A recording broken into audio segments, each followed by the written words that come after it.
Welcome to Burlap Teachers. Enjoy the video. You begin by targeting the cells you want to add.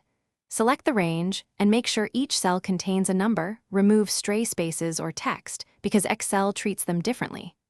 Once done, choose whether to place the result inline or in a dedicated summary row or column. For quick sums, press Alt plus equals for auto sum.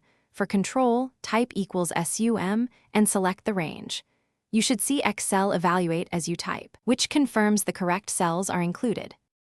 Now expand beyond basics by choosing the right formula. Use equals sum A1, A10 for contiguous ranges or list commas for non-adjacent cells like equals SUM, A1, B2, C3. If you need weighted additions, use SumProduct for paired multiplication, then add. Once formulas work, use autofill to copy them down or across.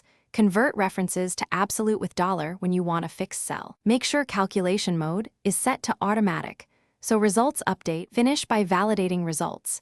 Inspect totals visually and with checks like equals SUM, range, /count, range when appropriate.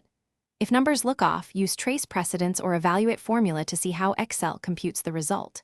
Hidden rows, filtered data, or text-formatted numbers commonly break sums. Convert text with value or text to columns, and unhide or remove filters. If you still see errors, toggle calculation and recalculate with F9.